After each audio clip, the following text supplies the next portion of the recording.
കണ്ടില്ലേ മഹാന്മാരായ മദീനയുടെ നായകരാരാണ്? ലോകത്ത് മുഴുവനും സധീരമായി ഇടപെടാൻ പറ്റുന്ന കരുത്തുള്ള ജനതയാണ്. ഒരു ഉദാഹരണം മഹാന്മാര് എഴുതിയത് ഞാൻ വായിക്കുകയാണ്. എന്തെന്നല്ലേ, അതാ മഹാന്മാര് രേഖപ്പെടുത്തുന്ന റൗദുർ റയാഹീനിൽ ഇമാമുൽ യാഫഈ റളിയല്ലാഹു അൻഹു ഒരു യുവാവിനെ പരിചയപ്പെടുത്തുകയാണ്. ആ യുവാവിന്റെ അവസ്ഥ എന്താണ്? ലഖീതു ബിൽ ബസ്റത്തി റജുലൻ യുറഫു ബിൽ മിസ്കി. കസ്തൂരിയുടെ ഗന്ധമുള്ള ഒരു ചെറുപ്പക്കാരൻ. കസ്തൂരി മാനല്ല, കസ്തൂരി മ്യാനാണ് എന്ന് വേണമെങ്കിൽ പറയാം. ഇപ്പൊ കസ്തൂരി ഗംഗയൊക്കെ വളരെ തിളച്ചു നിൽക്കുന്ന രാഷ്ട്രീയ സാഹചര്യമല്ലേ. ഏതായാലും അങ്ങനെ നല്ല സുഗന്ധമുള്ള ഒരു മനുഷ്യൻ അതാ കാണുന്നു.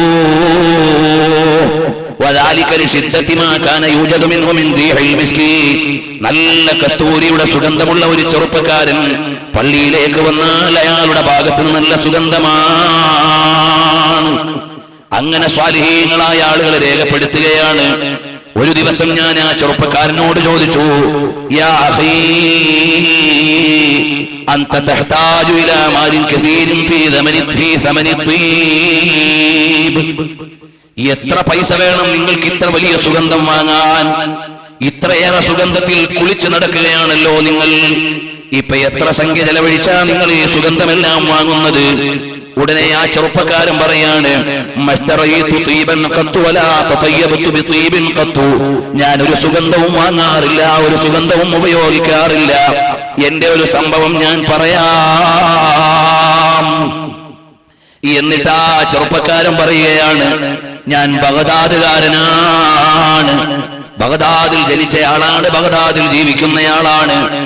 ഞാനിങ്ങനെ ചെറിയ കുട്ടികളൊക്കെ പഠിച്ചും ജോലി ചെയ്തും വളർന്നു വരുന്നത് പോലെ നല്ല സൗന്ദര്യമുള്ള എല്ലാവരും എന്റെ സൗന്ദര്യത്തിൽ ശ്രദ്ധിക്കാറുണ്ട്. അങ്ങനെ സുന്ദരനായ ഒരു കുട്ടിയായി ഞാനിങ്ങനെ വളർന്നു വരുമ്പോൾ വാപ്പ എന്നോട് പറഞ്ഞു, മോനും കൂടി ഒന്ന് കമ്പോളത്തിലേക്ക് വരണം, എന്റെ കച്ചവടത്തിലൊന്ന് സഹായിക്കാനാണ്. അങ്ങനെ വാപ്പാന്റെ കടയിൽ എന്നെ ഇരുത്തി.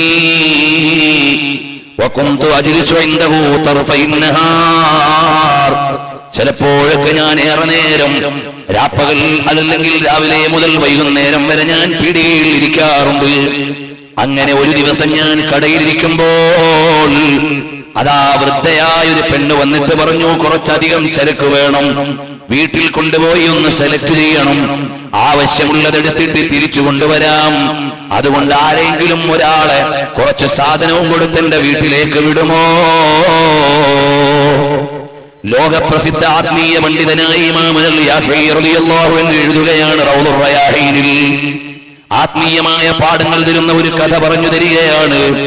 സുന്ദരനായ യുവാവിനെ അതാ ഒരു പ്രായമുള്ള ഉമ്മാമ വന്ന് ചരക്കുകൾ വീട്ടിലേക്ക് എത്തിക്കാൻ വിളിച്ചുകൊണ്ട് പോകുമ്പോൾ ചരക്ക് സാധനങ്ങളുമായി വീട്ടിലേക്ക് ചെല്ലുന്ന നേരത്ത് വളരെ ഗംഭീരമായ വീടാണ്, മനോഹരമായ വീടാണ്.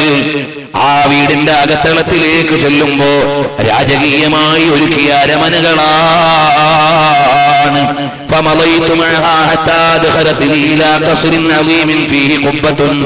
അതാ നല്ല ഒരു കൊട്ടാര സമാനമായ അരമനയുടെ അകത്തളത്തിലേക്ക് എന്നെ വിളിച്ചുകൊണ്ടുപോയി.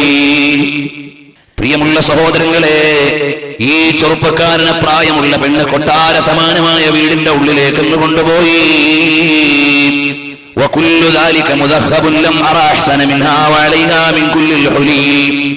നല്ല അരമനയുടെ അകത്തളത്തിൽ രാജ്ഞിയെപ്പോലെ ഒരു പെണ്ണ് പൊന്നുകൊണ്ടുണ്ടാക്കിയ കൂടാരത്തിന്റെ ഉള്ളിൽ ഒരുങ്ങിയിരിക്കുകയാണ്.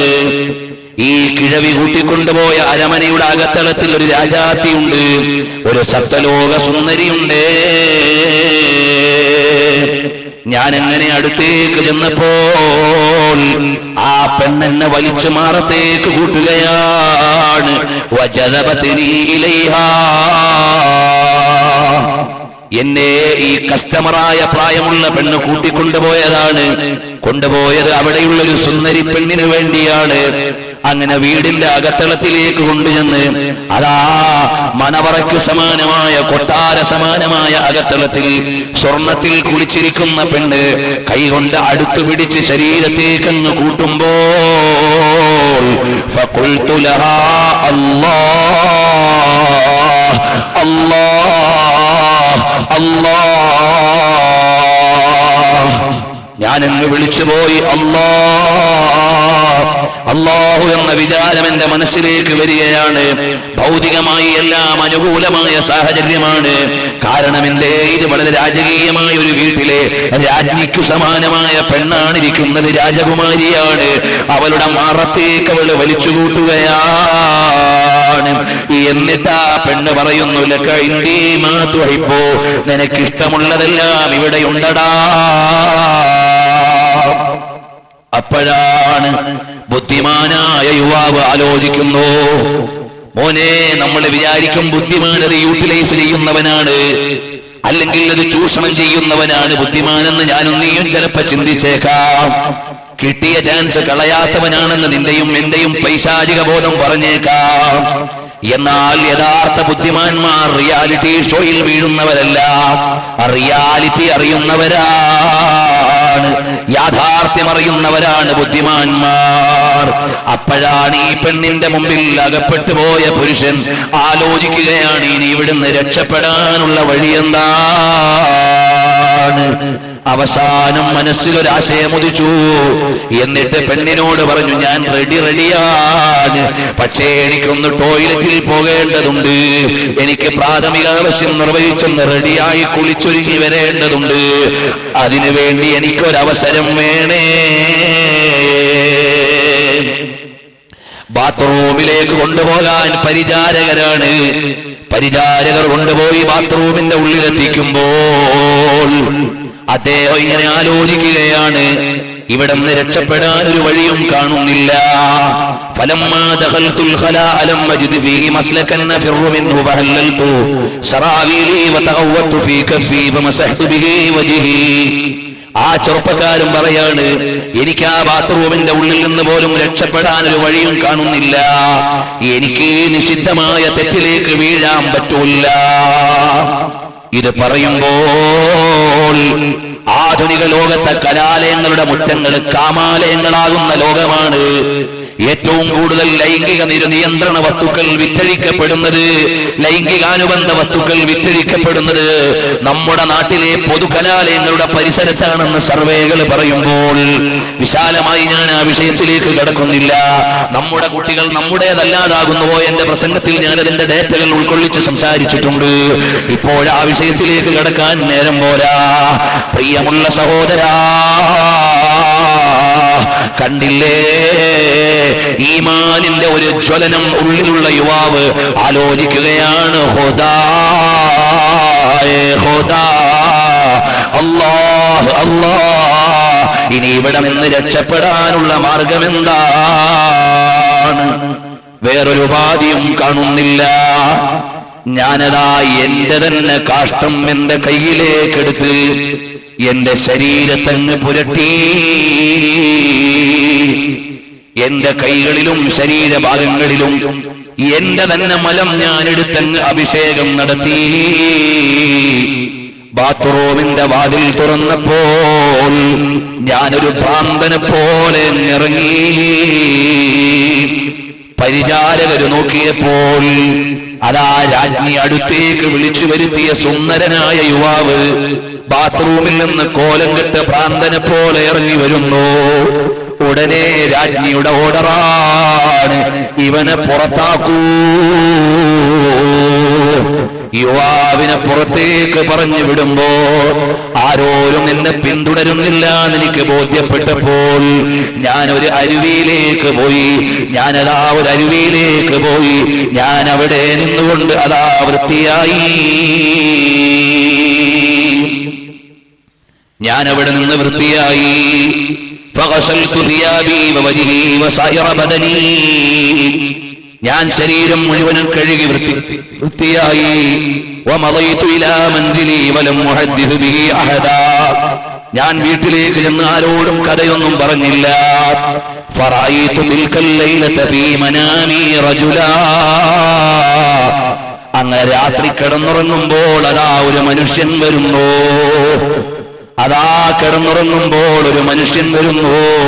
ഫഖാലലി, ആ വന്നയാൾ എന്നോട് പറയുകയാണ്, ഐന യൂസുഫ് ബിൻ യഅഖൂബ് ബിൻ ഇസ്ഹാഖ് ബിൻ ഇബ്രാഹിം ഖലീലില്ലാഹി മിൻകാ.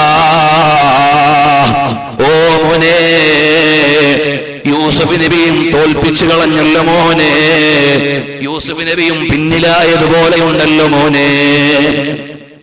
അപ്പോൾ സ്വപ്നത്തിൽ വന്നുകൊണ്ട് ഒരു യുവാവ് പറയാണ്, ബഹുമാനപ്പെട്ട ഇമാമുൽ യാഫി റളിയല്ലാഹു അൻഹു റൗദുർ റയാഹീനിൽ എഴുതിയ സംഭവമാണ് ഞാൻ വായിക്കുന്നത്. വന്നുകൊണ്ട് ചോദിക്കുന്നു, എവിടെയാണ് യൂസുഫ് നബി അലൈഹിസ്സലാം? യൂസുഫ് നബി അലൈഹിസ്സലാമും നിങ്ങളുടെ പിന്നിലായി പോകുന്നത് പോലെയുണ്ട്. അതഅരിഫുനീ, നിങ്ങൾക്ക് എന്നെ അറിയുമോ? ഖുൽതു ലാ, എനിക്ക് നിങ്ങളെ അറിയൂല. ഖാല അന ജിബ്രീൽ, ഞാൻ ജിബ്രീലാണ്. ഫമസഹ ബിയദിഹി അലാ വജ്ഹി വബദനി, എന്നിട്ട് ജിബ്രീൽ അലൈഹിസ്സലാം എന്റെ മുഖത്തും എന്റെ ശരീരത്തും ഒന്ന് തടകി. فمن ذلك الوقت صار لبدني رائحة المسك تفوح على ثيابي فهذه الرائحة من يد جبريل عليه السلام. അന്നു രാത്രിയിൽ ജിബ്രീൽ അലൈഹിസ്സലാം ഒന്ന് തലോടിയപ്പോൾ എന്റെ ശരീരത്തിന് ലഭിച്ച സുഗന്ധമാണ്. എത്ര വില കൊടുത്താലും ലഭിക്കാത്ത സുഗന്ധം എന്റെ ശരീരത്തിന് ലഭിച്ചുപോയി. അതൊരു ഹറാമിൽ നിന്ന് തടി കാത്തതുകൊണ്ട് കിട്ടിയതാണ്. എന്റെ പ്രിയമുള്ള ചെറുപ്പക്കാരെ, ഈ ഒരു ഇലാഹിലുള്ള ബോധത്തിനല്ലാതെ നന്മയുടെ വഴിയിലേക്ക് കൊണ്ടുവരാൻ ഏറ്റവും വലിയ സദാചാര ബോധമേതാണ്? അള്ളാഹുവിനെ കുറിച്ചുള്ള ചിന്തയാണ്. ഈ അള്ളാഹുവിനെ കുറിച്ചുള്ള ചിന്ത നമ്മുടെ ഓരോരുത്തരുടെയും മനസ്സിലില്ലെങ്കിൽ ഇന്ന് തെറ്റു ചെയ്യാൻ പറ്റുന്ന ലോകമാണ്. നമ്മുടെ മക്കള് രാവിലെ മുതൽ വൈകുന്നേരം വരെ കണ്ടില്ലേ, കലാലയത്തിന്റെ മുറ്റത്ത് ജീവിക്കുകയാണ്. ചെറുപ്പക്കാരിയായ മകള് രാവിലെ മുതൽ വൈകുന്നേരം വരെ അന്യപുരുഷന്മാരോട് ഇടകലർന്ന് ജീവിക്കുകയാണ്. എന്ത് തെറ്റും ചിന്തിക്കാൻ അനുകൂലമായ സാഹചര്യമാണ്. അവര് തെറ്റിലേക്ക് വഴുതി വീഴാതിരിക്കണമെങ്കിൽ ഒരു ഉയർന്ന സദാചാര ബോധം വേണ്ടേ മോനെ?